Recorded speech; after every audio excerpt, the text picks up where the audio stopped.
एहसन इकबाल साहब पाकिस्तान मुस्लिम लीग के secretary general हमारे साथ शामिल हो रहे हैं। एहसन साहब, आपको खुशामदीद भी कहता हूँ। स्टेट बैंक ऑफ पाकिस्तान ने मॉनेटरी पॉलिसी आज 9% कर दी है, तो आप समझते हैं मुनासिब है, सही फैसला है,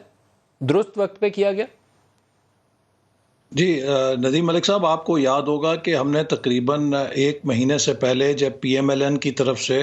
कोरोना वायरस की रिस्पांस के लिए एक इकोनॉमिक पैकेज का ऐलान किया था, तो उसमें ये कहा था कि हुकूमत फौरी तौर पे स्टिमुलस देने के लिए दो काम करे। एक, इंटरेस्ट रेट्स को 9% के ऊपर लेकर आए, और दूसरे, कम से कम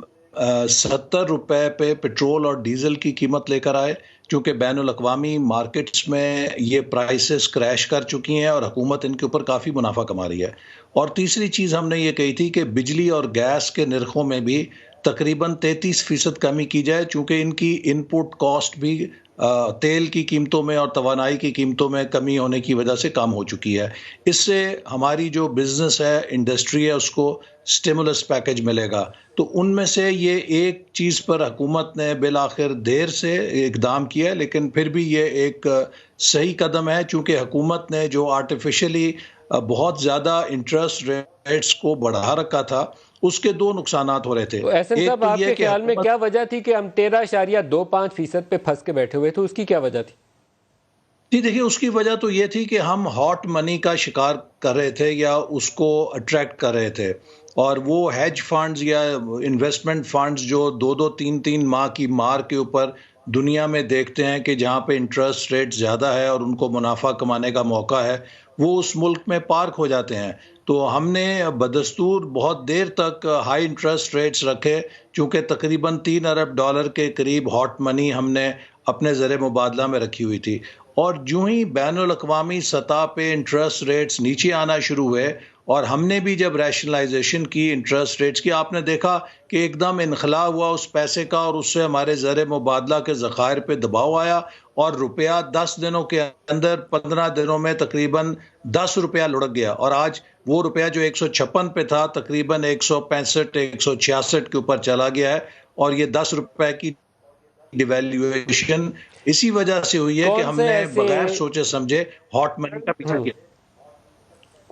कौन से ऐसे एक या दो इकदामात हैं जो आप तजवीज़ करेंगे कि हुकूमत को फौरी लेने चाहिए?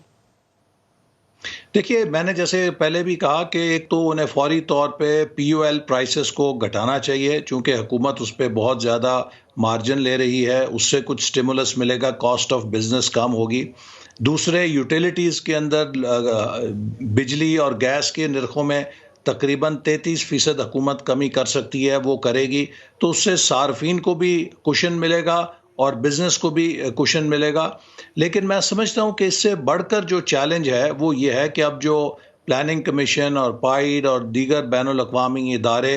अपने तखमीने लगा रहे हैं कि पाकिस्तान की मईशत जो कोरोना से पहले ही शदीद बहरान में आ चुकी थी, अब कोरोना के बाद तो ये कहा जा रहा है कि तकरीबन 4% जीडीपी का नुकसान हो सकता है। ये एक बहुत बड़ा झटका होगा मईशत के लिए। लिहाजा अगर आप ये देखिए कि जो पोस्ट कोरोना इकोनॉमिक रिवाइवल का चैलेंज है, वो इतना एक कोहमालिया का बड़ा चैलेंज है, जो सोचने की बात यह है कि ये हुकूमत के जो मुसलसल अपनी नाअहली दिखा रही है, इसने डेंगू के अंदर देखा, ये मुकम्मल एक्सपोज हुई, पोलियो को फाइट करने में एक्सपोज हुई, टिड्डी दिल लोकस्ट आया, उसको फाइट करने में नाकाम हुई,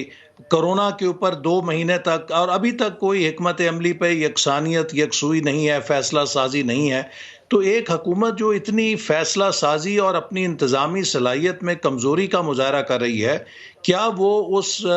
एक जाइगेंटिक टास्क के लिए तैयार है, अहल है कि मुल्क को लिफ्ट कर सके, जो खुद ऑपोजिशन के साथ भी कल शहबाज शरीफ साहब को नैब में बुलाया हुआ है, उससे पहले शाहिद खाकान अब्बासी साहब का नोटिस लगा दिया, अपने वज़रा को वज़ीर आला सिंध के पीछे लगा दिया कि उनके ऊपर तनकीद करो, हुकूमत सिंध के साथ लड़ाई है। तो अगर एक हुकूमत इतनी डिवाइसिव है, इतनी पोलराइजिंग है, तो वो पाकिस्तान को, इसकी मईशत को क्या अपलिफ्ट कर सकेगी? चूँकि क्राइसिस का मुकाबला तो आप यूनिटी के साथ कर सकते हैं।